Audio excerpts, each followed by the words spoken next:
Pada video kali ini, kita akan melanjutkan pembahasan tentang takut dari kesyirikan.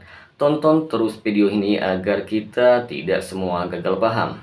Bismillahirrahmanirrahim. Assalamualaikum warahmatullahi wabarakatuh. Berjumpa lagi dengan saya Rumyadi. Pada kesempatan kali ini, kita akan bawakan dalil dalam menguatkan argumentasi dalam bab ini. Dalil kedua ialah doa Nabi Ibrahim yang terdapat dalam Al-Quran surat Ibrahim ayat 35 yang berbunyi, "Ya Allah, jauhkanlah aku dan keturunanku dari kesyirikan." Nabi Ibrahim merupakan bapaknya Tauhid dan beliau sangat takut kepada kesyirikan. Ada beberapa faedah yang terdapat dalam dalil kedua ini, diantaranya ialah satu, seseorang kalau berdoa harus mendoakan dirinya terlebih dahulu baru orang lain. Kedua, takut akan syirik akan membuat kita dijauhkan dari syirik sebagaimana Nabi Ibrahim dan anak keturunannya. Nabi Ibrahim banyak sekali memiliki keistimewaan, dan di antara keistimewaan Nabi Ibrahim ialah satu, ia bersendirian dalam berdakwah. Ini menunjukkan keyakinannya yang mantap dan kuat. Kedua, dia mendebat ahlul syirik, baik penyembah patung maupun penyembah benda-benda langit. Yang ketiga, dia langsung menghancurkan patung-patung. Yang keempat, dia mendapat mukjizat di hadapan ahli syirik. Dalil ketiga adalah hadis yang diriwayatkan oleh Imam Ahmad dan Imam Abu Daud. Nabi bersabda, "Sesungguhnya yang paling aku takutkan menimpa kalian adalah perbuatan syirik kecil." Mereka para sahabat pun bertanya kepada Nabi, "Apakah itu syirik kecil, wahai Rasulullah?" Maka Nabi menjawab, "Syirik kecil adalah riya."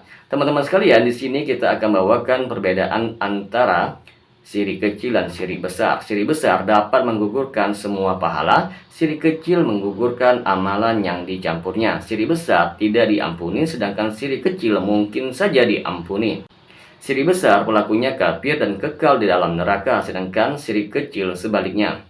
Riya adalah memperlihatkan atau memamerkan amalan dengan niat diakui atau dipuji. Permasalahan riya hanya terdapat dalam masalah agama saja, tidak pada perkara dunia.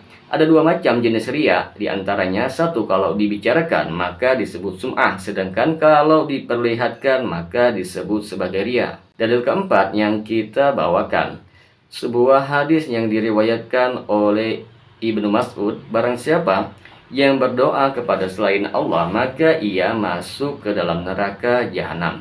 Penjelasan dari hadis ini adalah hadis ini bersifat umum dan ia merupakan syarat seorang masuk ke dalam surga. Patokannya adalah ketika ia meninggal dunia, ia terbebas dari perbuatan syirik dan melatih diri dari berbuat ikhlas dalam beribadah agar terbebas dari syirik kecil seperti riya, ujub ketika beribadah.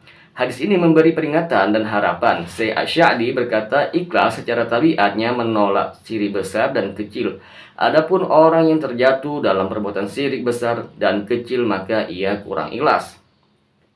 Ada beberapa faedah yang terdapat dalam hadis ini, diantaranya satu, barang siapa yang menemui Allah dalam keadaan tidak menyekutukan Allah, maka ia akan masuk surga. Dan barang siapa yang menemui Allah dalam keadaan menyekutukan Allah, maka ia akan masuk ke dalam neraka.